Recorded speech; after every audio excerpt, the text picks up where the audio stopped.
We had someone that came into my office yesterday and they wanted to know the differences between web servers. So I won't spend too much time on this. Feel free to send us an email if you have any questions.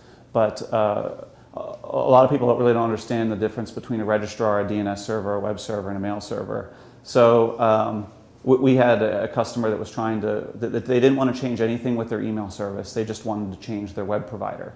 So they didn't quite know how to do this, and they didn't quite understand the relationship between all of these different things.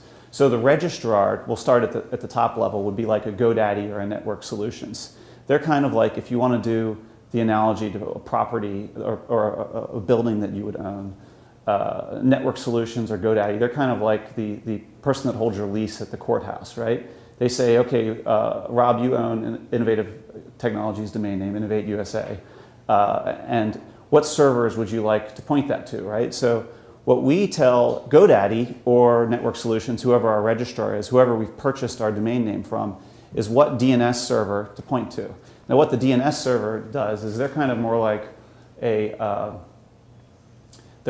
map that would be at the front of your business or your building, showing where all of the resources are in your organization. Like the accounting department's over here, the sales department's over here. It's a map of where all of your internet resources are, is what your DNS server is. So if you wanted to change one thing in your organization, you wouldn't go replace your DNS server. You would tell your DNS server, hey, our accounting department has moved from the first floor to the second floor.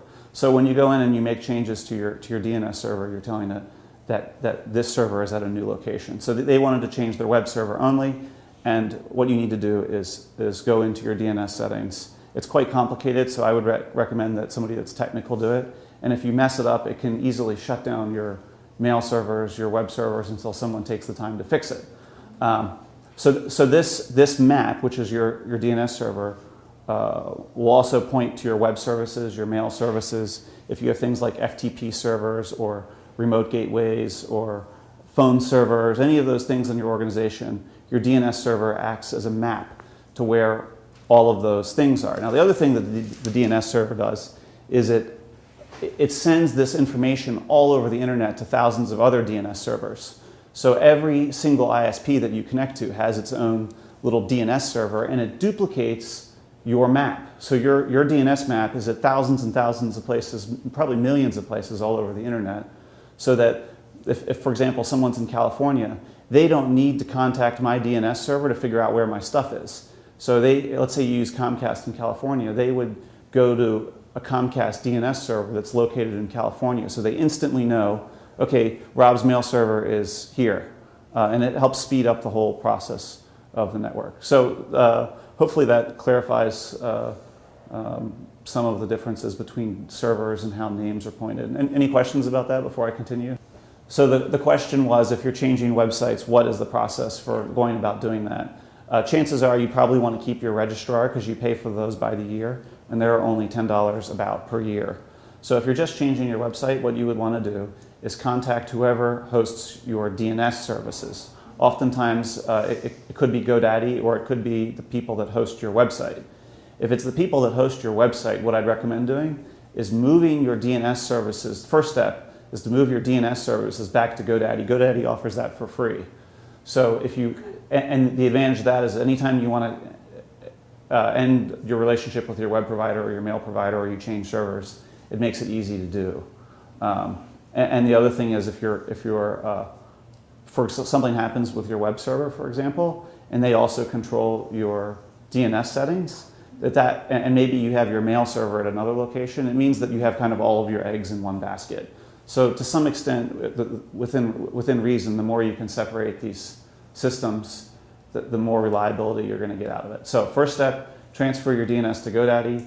Second step would be then to tell GoDaddy, make sure GoDaddy has all of your settings for your mail server, your web server, any other servers that you might have, your phone servers, your FTP servers, any of those things. Make sure that GoDaddy has all that information.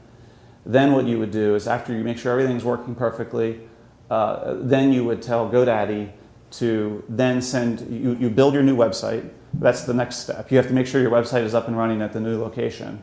Make sure that everything's fine there. You've tested it. and whoever's building the creative content for your website should be able to help you do that. Then at that point, you would tell your DNS server, which is now GoDaddy, to point all of your web traffic at the new location.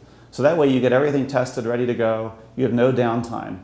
And I'd like to go back to a point that I made before about all of these servers being all over the world. When you make changes to your DNS records, it takes a long time for these things to propagate. When I say propagate, meaning copy all over the world.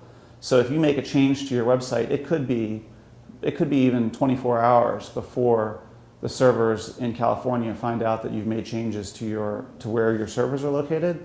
So that creates all sorts of interesting issues with, you want to make sure your old site's online while your new site's being switched over.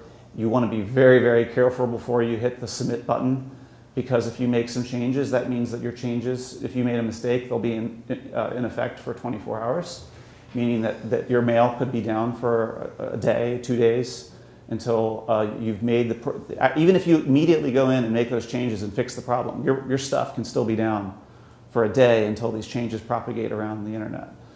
Mail servers get confused, it's a big mess. So that's kind of, you get back to the point of doing it right the first time.